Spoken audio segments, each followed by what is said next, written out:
Heavyweight boxing fans, what's the deal? So I'm on boxingscene.com right now. Leave this article in the description box, and like always on my channel, you click the article, you read it, and come to your own surmise. All right. Now, before I get to the article at hand, I forgot this guy's name. If you're on this video, man, you know who you are. I don't want to say the wrong name. I forgot the guy's name, but he always asks me, he's like, man, why do you keep making these videos about Dominic Breazeale? Quit making these videos. You know what I mean? Now, some of you may say, oh, man, the hell with that guy. You can do what you want to do. Well, obviously, I know that. But the reason why I do videos on fights that the betting odds, the fans, everybody thinks they're going to just be a foregone conclusion, why do I keep trying to hype this fight up? Because if I don't talk about these fights, nobody's going to talk about them. You know what I mean? At least here on YouTube. So fights like this, the fight like Areola versus Wilder, although I might not, you know, be head over heels about these fights, they're still fights. They're still going to take place. Both of these fighters are still going to, you know, talk their shit.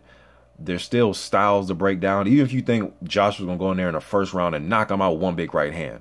Okay, but what if it doesn't go like that? You know, what if it does drag into round 7, 8, 9, 10? And I knew that there was a possibility by looking at their styles that I'm going to feel like an idiot because I'm going to say, damn, I felt that this fight can go 7 or 8 rounds, or I felt that his size would possibly give him some trouble, or his jab may be able to do this, so on and so forth. All right, so that's why I cover these fights, man, because that's what you do. You cover the fight, you go over styles and breakdowns. The fight can end probably in 50 seconds. There's a possibility, but there's also a possibility this shit might drag out for some rounds because of things that I cover in videos. As far as, you know, like I said, the size, jabs, toughness, right hands. A lot of things that goes into this, all right? But anyways, Dominic Breazeale says he's offended by comparisons to Charles Martin, all right? Let me read some quotes. He says, people are comparing me to Charles Martin. Charles Martin is not a 2012 Olympian. Charles Martin did not knock out 38 of his 42 wins as an amateur, as well as 15 of his 17 as a pro. Everybody I have fought as a pro has been down on the canvas. If not once, they've stayed down for sure. People say Charles Martin came over here and he talked a big game and he had his belt and he had this.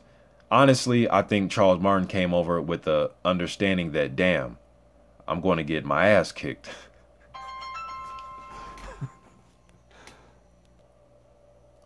Then he also went on to say, I'm over here with the understanding that I'm doing the ass kicking. So we're two different guys. Charles Martin is a southpaw. Charles Martin is from Colorado Springs, Missouri, wherever. I'm a LA cat. I'm coming to win. I'm not going to take a 13-hour plane ride all the way over to London to lay down on the mat. And if I do, unfortunately, get put down on the mat, then I've already proven that I can get off the mat and finish the fight. Anthony Joshua knows he's in for a war. All right, I think Charles Martin is from St. Louis, Missouri. I thought that's where he's from, but I thought he's from St. Louis. Yeah, and you know, and he's a little bit taller than Martin, way a little bit more than Martin. You know, he did make the Olympics. I know both guys are out of that heavyweight factory out there in Carson, California. Gerald Washington and a few other guys, they're out there in that camp. You know, so yeah, he's right. They're not the same, but to a lot of fans, especially Anthony Joshua fans, they do think you're the same because you talk shit and they look at your body type as the same body type as Charles Martin. Now, with that said, one thing you can't measure until fight night is a person's heart, you know, so I guess we'll see if he has more heart than Charles Martin had. Both of these guys are advised by the powerful Al Heyman. Both guys are, you know, sizable underdogs going into this fight. So there are some similarities there, you know, so I wouldn't just say that you're nothing like Martin. No, there's a lot of similarities there. You know, you went to the Olympics. Congratulations. You know, Martin did have a IBF title. You know, I know the glass call fight didn't go as some wanted it to go, but I do believe there are some similarities there, you know, and I do understand why, you know, fans are comparing these two guys.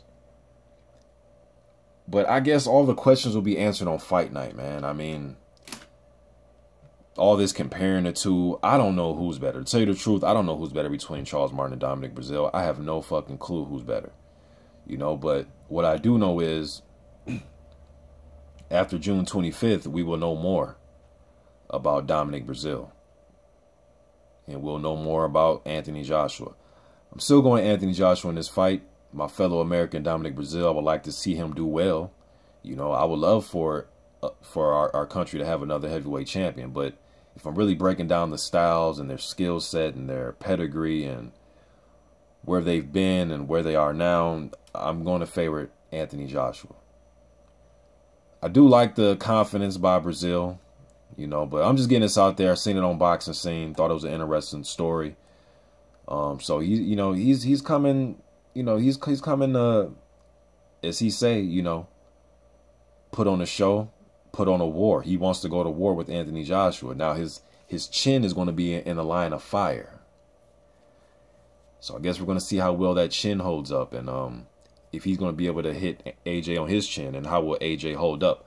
By looking at Breazeale's punching technique and the way he delivers his shots and things like that, I guess we'll see, man. That's one thing I can really say about this. I'm not going to try to play, you know, like I can look into the future, because I really don't know what's going to happen. I'm favoring AJ in this fight, though. But I guess we'll see what's going to happen with Breazeale, man. I'm just getting this out there. I'm out.